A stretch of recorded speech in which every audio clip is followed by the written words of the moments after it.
Hi. I wanted to take some time today to show you how to make your own ketchup and your own barbecue sauce. Now, I know there are a lot of low-carb ketchups on the market and some low-carb barbecue sauces. My experience with those has been they have ingredients that really aren't ideal for a low-carb lifestyle. There's such a thing as low-carb junk food, and so I've really started trying to make my own of everything so that I know exactly what goes in it. If you use the commercial products and you don't have any issues with it, that's fine. But if you're kind of concerned about some of the sweeteners or some of the ingredients they listed, let me show you how to make your own. Super easy.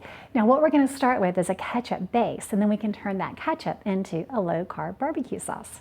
Okay, so I'm going to start with 8 ounces of tomato sauce. Now this is a brand from Aldi's. I think this cost maybe 25 cents, so it's a quarter for that whole can, and it's just 8 ounces. It's a little less than 12 carbs for the entire can, and this is going to make, well, it depends on what you're using, but I would say that it makes at least 8 servings, probably more. Okay, so we start, I forgot to turn this on. We start with, and I've got it on a fairly low heat. We start with the 8 ounces of tomato sauce. Okay, then to that, we're going to add 2 tablespoons of apple cider vinegar, and this is the Bragg's apple cider vinegar with the mother. And if you have that, great. Okay, I'm just going to mix that in. And in addition to our tomato sauce and the apple cider vinegar, we're going to add sweetener. Now, if I'm making just ketchup for my family, I like to use the Sukrin fiber syrup clear. You can use a granulated sweetener, but sometimes when it cools, it crystallizes and the flavor's not quite the same. So if you use the fiber syrup clear, use about a quarter cup. Now you may need a little more or less to adjust to your sweetness, but that's what I would use if I was just making ketchup. But we're gonna make barbecue sauce. So I'm going to use brown sugar. That's 2 tablespoons of the Sukrin Gold low-carb brown sugar. I called it brown sugar once and somebody said no. And I would put that in even if I was making ketchup. So I'm going to use the brown sugar for ketchup, 2 tablespoons of that, a quarter cup of the clear. Because I'm making barbecue sauce, I'm going to use a quarter cup of the Fiber Gold syrup. Again, use whatever sweetener you prefer. And I have this out to remind myself, I'm going to squeeze it directly in here because I can't stand to put it in the measuring cup and lose some of that precious stuff. Then I have to take my finger and clean it out, and that's just a mess. So that's about a quarter of a cup, trust me on that. And I'm going to stir that in. Now at this point, like I said, we would have ketchup except for the additional Fiber Syrup Gold. And it smells good already. You want it to simmer, and you want to do it on a stove top so that it gets thicker, because this will boil down just a little bit. To this, I'm going to add 1/8 of a teaspoon of cinnamon and 1/8 of a teaspoon of cloves.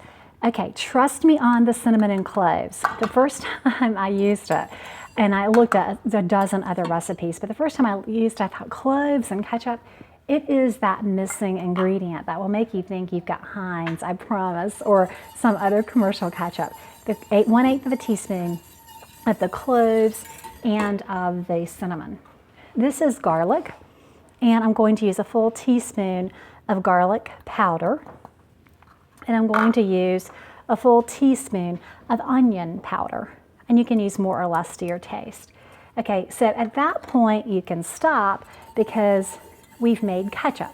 So if you just want ketchup, you would whisk this in and let it simmer just a bit to thicken. You could also thicken it with a little bit of xanthan gum or glucomannan. If you use either of those, start with just a 1/8 of a teaspoon, quarter of a teaspoon, and sprinkle it in, because it can get thick and slimy really fast, but sprinkle it in so that it doesn't clump. You don't want to just dump that in. Okay, but we're going to make barbecue sauce, so let's keep going. I'm going to add, I'm sorry, I need to add prepared ground mustard rather. This is 1/2 teaspoon of ground mustard, and then I'm going to add a full tablespoon of prepared mustard, and that's just, I think, French's mustard that I'm adding. This is for the barbecue sauce now. And as always, I will put the video, just in the video description, the recipe, and I'll indicate what is for the ketchup and then what extra things you want to put in to make barbecue sauce. I'm going to add a tablespoon of Worcestershire. And Worcestershire often does have some high fructose corn syrup. So I've been looking, actually want to make my own Worcestershire sauce, but I did find this is Lord Sandy's. It was new in our grocery store. It was not as expensive as some of the traditional brands. It doesn't have high fructose corn syrup or artificial sweeteners, and it's actually a pretty decent brand. So I'm using that to avoid the high fructose corn syrup. I think it does have molasses in it, and it is 1 carb per tablespoon. The other things have 1 carb per teaspoon. So I'm saving 3 carbs by using that brand. So always read your ingredients and your nutritional information. Now, this is the secret sauce, the secret to the secret sauce, if you will. This is what makes this recipe really good. And this is bacon fat. It is 1 heaping tablespoon of bacon fat. I take it from the fat I keep by the stove after we bake our bacon. And I'm just going to add that in. This is a recipe that we have taken to family gatherings and we've shared with friends and family who are not low carb, and they really like it. So I've never had a complaint, and they always ask, what's in the barbecue sauce? And of course, what's in the barbecue sauce is bacon fat and all these things that you've seen here. I'm going to keep whisking it, and again, I'll probably turn it down on the heat, and I would let it go for a good at least 5 to 10 minutes until it's as thick as I want it to be, and then let it cool. And this will keep in the fridge for, we've used it for at least 2 to 3 weeks after.